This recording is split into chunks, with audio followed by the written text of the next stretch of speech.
What's going on? I can hear you guys getting riled up. What?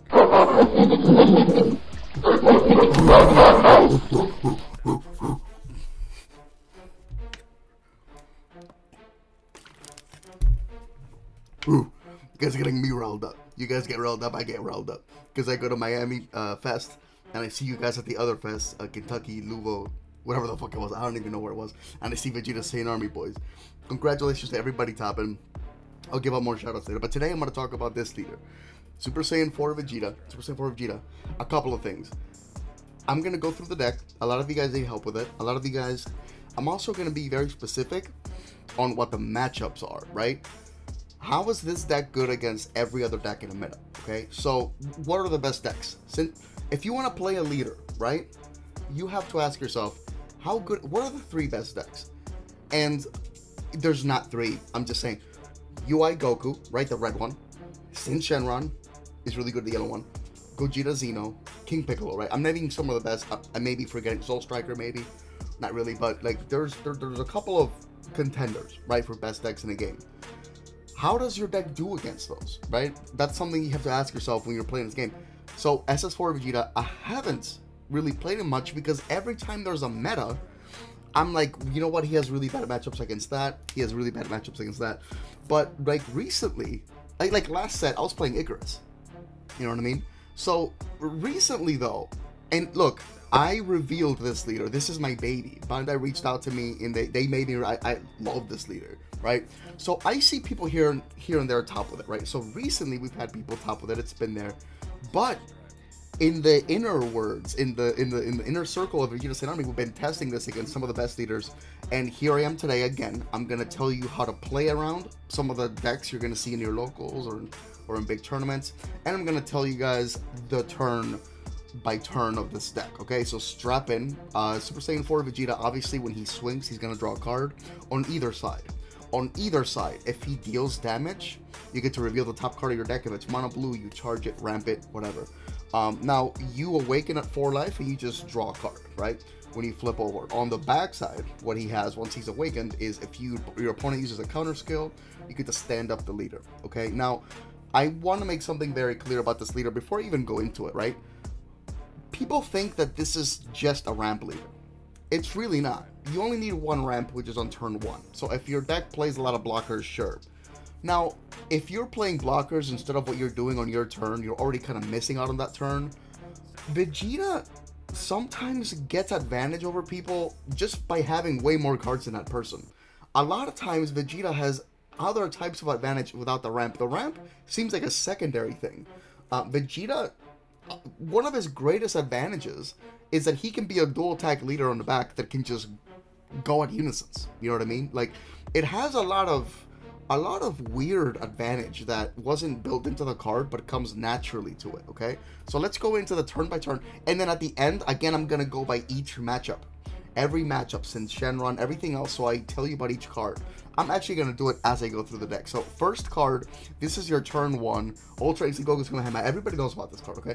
4 of these. You want 4 of these in the deck. A couple of things in this list isn't going to be how you guys run it. This is how I concluded in my... And it's very similar to, I'm sure, a couple of lists. But every great Super Saiyan 4 Vegeta player knows that this is how you're going to end up, probably with the same list. Why Krillin the Cunning? You can also play some of the other 1-drops here. Have East Kai at 2. You have to remember that the 1-drops that you're playing turn 1, you're going to combo out, right? So I like Krillin because you can combo him out and his effect still lasts for the duration of the game. His effect is that your opponent can't untap an energy on his turn with an extra card unless he warps 5 from his drop area. That's just really good against Soul Striker. But I just like that it stays in the game for the rest of the game, right? Now, Isekai is a card that's really good. Also, you get a draw, swing, combo. Now it's 15k. You get a ramp. The problem with Isekai, not problem, but you want to keep it on. When you need Isekai, you have to keep it on board. If you're playing against green or something. So I side more Isekais to bring them in. What I do with my 1-drops is, since we're doing best of 1 pre-side, is I keep it split, and whichever one I bring, I just side more of, and I take out the other 1-drop, right? Zeno Edge of Space is not the ideal turn 1, but it can be. You play it, you draw 1, you swing, you combo, you get the ramp, right? This is just such a, like, people are saying that, like, oh, bring back objection. Objection's a -2 from hand. You drop 2 cards from hand for a ramp. That's the good thing about SS4 Vegeta, is that he does ramp, but he keeps the hand the same. Ramp is so powerful in this game, and there should be a cost to it. And the fact that this leader ramps and keeps the same hand as usual is broken. You know what I mean? So let's go into... Luckily, he's mono blue for the ramp to work, so that's really good. Beerus Romogods... Romogods Beerus Destroys. This card, okay? Let's talk about the Sin Shenron matchup, the yellow Sin Shenron matchup, which in my opinion, I believe is free. This card serves as a great 10k combo, right? So you swim with leader, you can give 10k offensively with this card, right? And it's another way to ramp offensively. However, the effect offensively is that you bottom deck a battle card greater than your opponent's energy. So that's obviously really good against Shenron. Now, defensively, against the Gogeta Xeno matchup, you get to defend, and you get to, like, when you use it defensively, you get to choose one of your opponent's battle cards that cost 2 or less, and bottom deck it. 1, it's great because it doesn't bounce the hand, it bottom decks. 2, it's extremely defensive, and defensively it also draws. And then offensively, it doubles as like a, what's that black card that's a negate, that's one, full power Kamehameha, I think? It serves as that, but with combo. So it really fits this deck really well. So against Sin Shenron, this is a really good card. Against Gogeta Xeno, this is a really good card, okay? Let's see, next, these are all my turn 1s, and then obviously you can use them later. This is the turn 2, which is, again, I'm going to explain the curve of this deck, but to do so, it's weird, because turn 2, you're not playing 2 energy cards, you're playing 3 energy cards, because you've ramped after turn 1, usually, like 99% of the time. If they start comboing out of your, like, ramp attempts, then you've won, because their hand's smaller, you know what I mean? This card's insane. Sometimes I like to main 3 and I side the 4th one. This card's great against UI Goku. This card's great against King Piccolo. You're gonna need this card, I mean Gogeta Xeno. I mean, when you play it, it just bottom decks 2 of your opponent's battle cards. And like it has no, it's just power move. It's just any 2 battle cards. You can just tap 3 and do it. You can do it on the counter step if your opponent wants to play things in that timing. Like, and it's also dual attack 20k. One of the things that makes this deck good against UI Goku, like a really good matchup against UI Goku. Again, you want to play a deck that has good matchups against everything. UI Goku, his cards are great, but they're like kind of fair. Like, they're not fair. They're great for 1 energy, but they have no barrier, they have no deflect, which is great. Like, Frieza is an insane card. Next something 15, dual attack 19. It's insane, right? However, when it comes to removal, it's a 19k without barrier, you know what I mean? Like, so shit like that is what SS Vegeta the Interceptor preys upon. Also, big bombs. I mean, it can really remove anything. However, remember, UI Goku, like, a lot of this shit goes up to, like, 1 beam. Like, 1 beam saves you. Against the mid-range stuff, Vegeta just has a lot of removal. SS4 Vegeta just has a lot of removal. And then the big bombs, like, you have good answers against the big bombs. Like, you have the Great Ape, you have a good Unison. So UI Goku does have a weird matchup against this deck. But again, SS4 Vegeta the Interceptor hits about just about anything. Now, Raditz Giant Force is my first Unison that I play. And I sometimes take it out because this is here really for Gogeta Xeno. One of the reasons I like it is because it draws. I like Unisons that draw. Like, drawing with Raditz and then tapping for the Boo Unison and then drawing again is cool. You're drawing like 3 cards a turn. But the dual blocker, like, you really need something to protect you early on. This is one card that you guys may not agree on, and I'll be okay with it. Like, if you just want to play Boo Unison, I get it. If you just want to play Boo and then, like, the baby Unison, you know what I mean? That's fine, because it's got great synergy with the Great Ape. I totally get it. The reason I run Raditz is because I need a Unison that come out before I hit 4 energy. And I need that Unison to save me against those matchups where I need to live past turn 3. And Raditz does that for me. King Piccolo, Gogeta Xeno. Like, you need to put a stopper on some of these decks, right?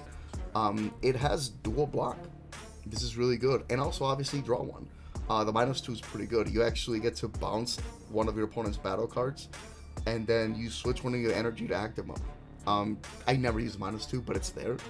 It's good to know that there's so much removal in this deck, right? But again, the dual blockers is something there because, like, if you survive those 3 turns, your life gets a lot easier.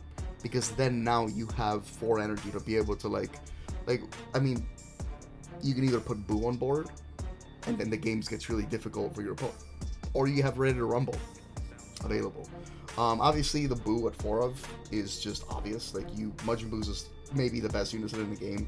It's nutty. I'm covering up on my face right now, but you know, there's nothing much to say about Boo. So let's just move on. Again, we went to the first turn 1, turn 2, turn 3, and I shouldn't say turn 1, turn 2, turn 3. I should say energy 1, energy 3, energy 4 to 5. Like, you want to get, there's 2 ramps you want. You want to skip a turn with 2 energy, and you want to skip a turn with 5 energy. So you want to go 1 energy, 3 energy, 4 energy, 6 energy. Your 2 best ramps are skipping 2 energy and 5 energy, because that's where the best, that's where your least threatening numbers are, 5 and 2. So you want to ramp that turn 1, and you want to ramp that turn 3 where you're at 4 energy, so that when you charge next turn, you charge a 6 energy, if that makes sense, and you'll see why. So again, 4 energy, and here we go into a Boonie. Again, this is one of those cards that it doesn't have to be here, but I love it. Because if you have a Boonie and Boo on board, if I don't ramp on that turn 3, and I have 4 energy, that means that on turn 5, I charge my 5th, not my 6th. You get me? On those turns, I like to play shit like Boonie. Now, Boonie with Boo on board at the same time means that you're basically becoming an SS3 leader. Boonie on top of energy at the end of the turn, so does Boo. Just really good. Also really good for clearing boards, just for damage control. And it's just it's a really good card. Like, it'll save your ass. But again, if I see a good 5 energy, 4 energy SR for blue coming out soon that could replace that, I'll 100% do. But I love a Boonie. Probably one of the most powerful cards in this deck, Vegeta Ready to Rumble. The great thing about Vegeta Ready to Rumble is that it gets around a lot of the counterplays that these decks play to get around defensive decks like yours, right? Like ours. Vegeta Ready to Rumble, it seems 4 energy seems a lot, but for what it does, it's incredible. It negates the attack, it's a 20k blocker, and then your opponent can't attack for the turn unless they grab one of their energy and place it in the drop area. This just, like, makes them think, if you don't, how sure are you that you're gonna win? Also, how many energy do you have? Because you can, like, even if you start taking your own energy, like, you still only have that many swings left. And by the way, the first one's getting blocked. So Vegeta Ready to Rumble is incredible. And by the way, and if that doesn't work, then you're fucked, because I'm about to go to 5 or 6 energy next turn, and you have 0 energy. So it's like, Ready to Rumble really puts people in a bad place. So now we're coming into, again, we're still in that turn 5. Again, if you like playing the baby unison, this card's really good because you can do this for free on your late turns, and that's really good. Giving your leader 15k double strike, giving the leader 15k in this deck especially is obviously really good, because again, it can be a dual attack leader, right? It can ramp you. There's a lot of things the leader does. That's great. Obviously, this card's good against decks like UI or something that wants to play a big bomb, counterplaying it or countering it. Like, the counter is probably the best way of doing this. But it is triple strike 30k. It does draw a card. On play, it does bottom deck something ignoring barrier. And on the counter play, if it's cost of 7 or less, it's returned to the hand instead of being played. So it doesn't even get on play effects. So Baby Golden Avengers is really good against, like, any deck that wants to play late game shit. Again, it's really built really well against a lot of these decks. So we've talked about UI Goku. We've talked about Gogeta Xeno. Beerus. The extra card really helps against Shenron, the big cards, and the little cards like Gogeta Xeno. They swing again. Gogeta Xeno is probably your worst matchup. By the way, I'm not saying this beats Gogeta Xeno. It's probably like it's really insane how much aggression that they can do, and that's something this deck doesn't like, to get bodied on the first 2 turns. You know, we talked about, let's see what else. Red, right? A little bit about King Piccolo. We've talked a little bit about Blue Soul Striker, again Golden Avenger. Some of the silver bullets. Alright, let's talk about the 6 energy. Now we're going into turn 4 to 5. 6 energy. You have 2 options. Master Roshi and SS4 Vegeta. SS4 Vegeta, I have to hand it to you guys. I wasn't playing this at first, but you guys are absolutely right. You guys were absolutely right. SS4 Vegeta is a card that it's a 30k blocker. You swing with it and it stands up after the end of every turn, which is good already. You look at the top 4 cards of your deck, you reveal them. If they're all mono blue, you get to keep as many of those as you want in your hand, and you can charge as many of those as you want. If I have a Boonie and Majin Buu Unison on board, and I don't need Tragedy Overground to beat my opponent, I'll draw 4. If I have Baby Hatch, but here's another example. If I have Baby Hatch or a really good defensive turn, and I need to do Tragedy Overguard next turn to beat my opponent, I'll charge the 4. Do you know what I mean? And, or 3, because that's enough. Just 3 is enough for Tragedy next turn. But, like, there's so many applications that SS4 Vegeta just fucks your opponent with. Shit, sometimes I just want to keep enough open. Like, sometimes I'll just charge 2, because of Boonie and Boo on tap 2, and I just want 4 for Ready to Rumble. And then I have 2 blockers. 3 blockers with Boo, right? It gives you so much flexibility and so much tempo. And by tempo, I mean, you know, guys, if someone's winning and then you do one play that tilts the game, that's tempo. And that's something SS4 can really offer you. Or it can be like, oh, I'm kind of winning, now I'm really winning. You know what I mean? Like, SS4 Vegeta gives you a lot. It feels really good on play. It's really good for setup. It's really good for stabilizing. It's really good. Master Roshi does the same in a different way. It removes 2 battle cards at the bottom of the deck, just like Vegeta, the Interceptor. But it's critical dual attack barrier at 25,000. That's really heavy. With the removal, also at the end of every turn that this guy's on board, it draws a card. I've had times where, like, I'll have 2 of them. Like, if Roshi survives 2 turns, or like if you play a second one, you're good. You look good. You know what I mean? It's a really good card. Again, the barrier, you want to obviously just not play it against blue.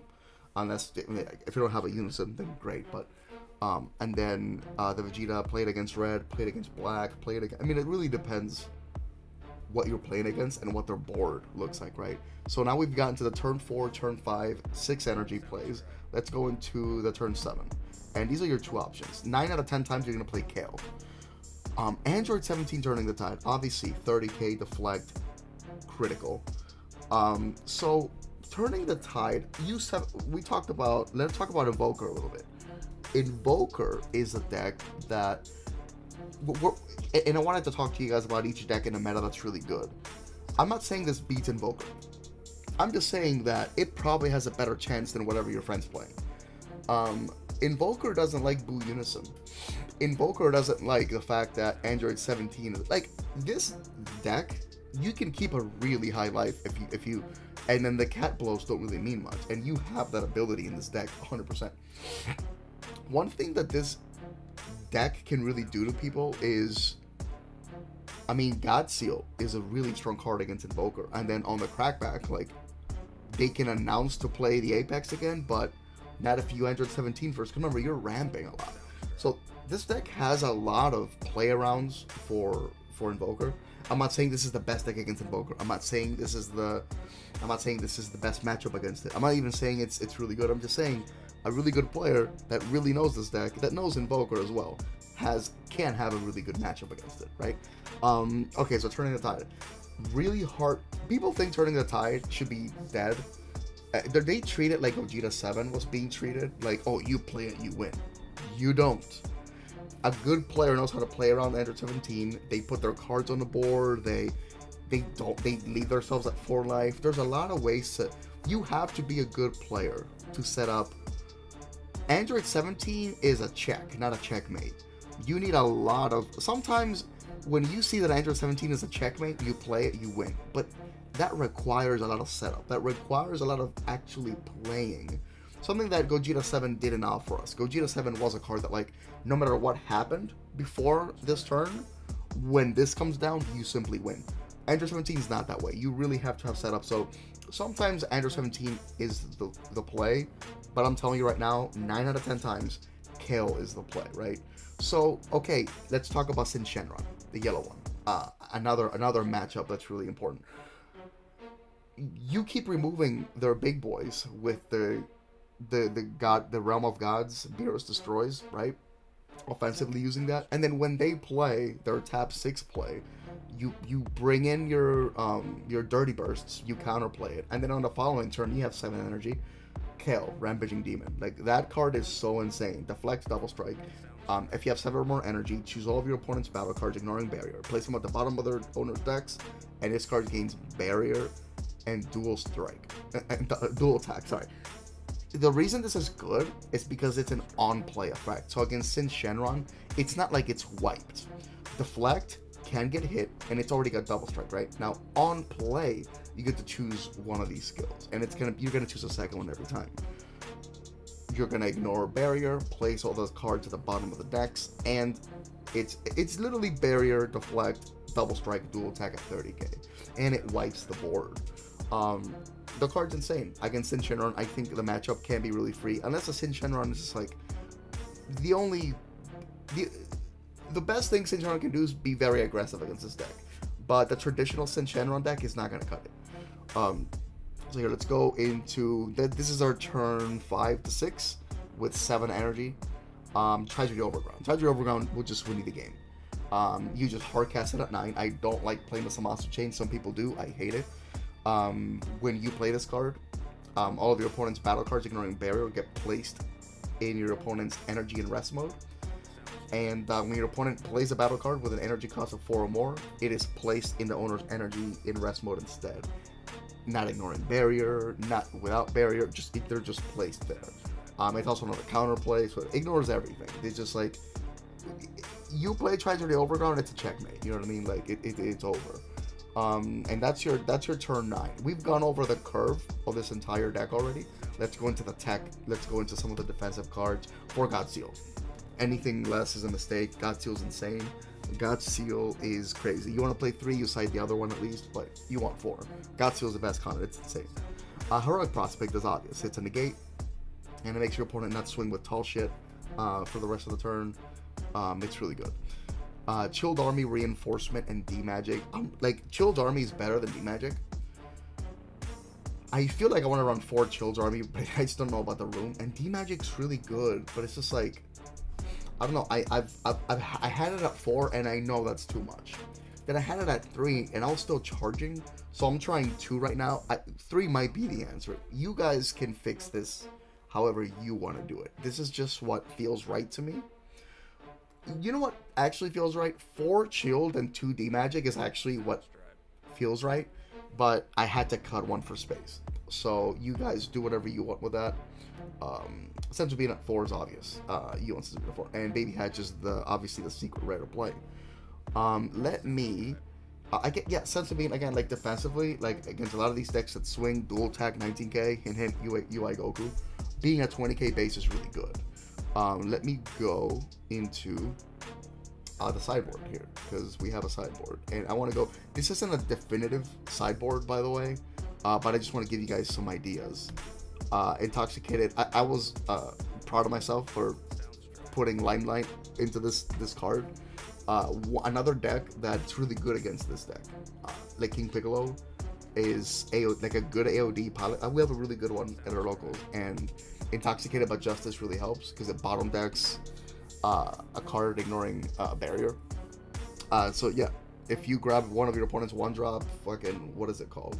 The Babity, whatever. But there's like Piano, you can do it to other cards. So this card really helps against matchups with problematic 1-drops that you don't want on board. Let's see. Striving to be the best. Against Gogeta, unfortunately, this doesn't do shit because they have the Gogeta that can like kill something ignoring barrier, but still, like, you know, against AOD, you don't want them to swing with their turtless. I get that, so you want to play this card. There's different scenarios. So here, let me see. What's the other card? Oh shit, what's right click, what's left click? You hate to see it. My other Ready to Rumbles are gonna be on the sideboard. 100%. This card's insane. Like, you want to have 4 in the deck, whether it's sideboarded or not, but you need, like, so this card's just crazy. I think that when reading it, it doesn't seem that way, but then, like, just using it, you're like, oh wow, this card saves me, like 100%. Borgos against Soul Striker. I think this deck just beats Soul Striker, but this you know, I mean, Soul Striker doesn't not run Piccolo Gohan or just removal for this, but I guess also against what's it called? Fuck, the set 1 Frieza. This is just really good. But I think this deck takes those decks anyway, but it's still good to just cite it. Okay, so result of training. Shout out to Buddha from Locals. He's the one that was using this first. Well, I don't know about first, but he put me on. And then recently, I thought of it. I'm like, oh yeah, wait, doesn't Buddha use it against like some slow matchups? Result of training is like nuts, because you're sometimes you just ramp 2 and then turn 3 you have 5 energy, and then result of training is just nuts. Against some matchups, you want to bring this in to your deck, and it's just really good. Like, no bullshit. During this turn, you activate main for 5 energy. You untap 4 of your energy, and you just awaken. And this is really good against some matchups, obviously. So, definitely keep an eye on this card. I think it's really good. I used to bullshit around this card, but no, it's really good. I'm not gonna lie to you guys. Okay. I love this fucking unison. I used to mainboard this unison against like Icarus, because Icarus used to play that slug. Dog, I've had scenarios where I have 5 energy, turn 3 or turn 4, and I would tap 5, and I just -2, draw 2, dual attack pass.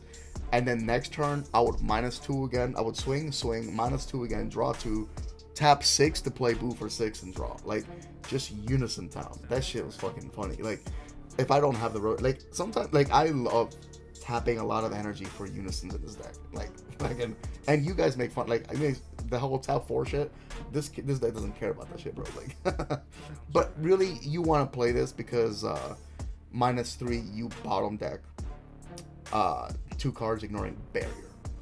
So if you want to cite this in against things that, like, honestly, nowadays I may not cite this because Slug isn't that big of a threat, because the biggest yellow threat, I guess, is Yellow Trunks.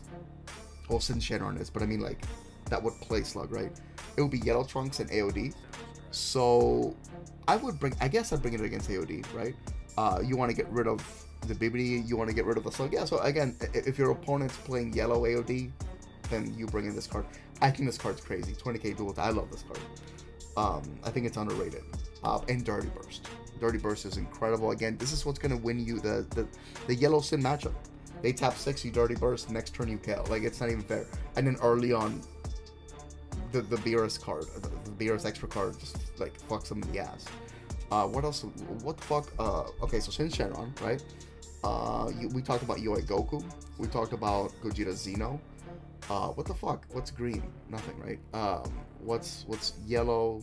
The Trunks and Shinchoran. We talked about those. We talked about, yeah, the Trunks, barrier removal, intoxication, fucking negate. What's the Goku black one? Red. Yeah, we talked about Yuan Goku. We talked about, yeah, again, this deck has really good. We talked about Invoker. This deck has really. I'm not saying this deck beats everyone. I'm not saying this is the best deck. I'm just saying, like, under a good pilot. Like, under a good pilot, you can find ways to beat decks easily. Like, the deck has tools against most things in the meta. And again, you know what the thing is too? Like, Gogeta is a really bad matchup for this, but Gogeta can just fucking whip. Like, Gogeta can have shit games, and this deck doesn't do that. This deck is very consistent, very easy, very, like, it's also, like, not the hardest deck in the world to play. So it's really easy for people to fucking yeah. I remember, like, back in the day, the deck was kind of poo poo. It was kind of, but just because the meta was so crazy. Now I think that the meta has been brought down to its level, and it's a combination of that, and this deck has also gotten a lot of improvements. So it's really good. What do you guys think? Is it good? Is it not? Is your list similar to mine? Is your list a little different? What do you guys change in it? Is this deck actually good against the deck that I named? Do you guys have any other advice that you can put in the comment section for people that are trying to play this deck? That if you have any more advice, go down there, say it. And if you're watching this video and you want advice on this, more than that, go to the comment section. The people I just named are going to be there, obviously, giving you advice, input. Go to the Vegeta Saint Army Facebook group, join Vegeta Saint Army, get your pro mat, get your Vegeta Saint Army jersey, and I'll see you guys next time. Thank you guys for watching, and play this fucking leader. This shit's fucking nasty.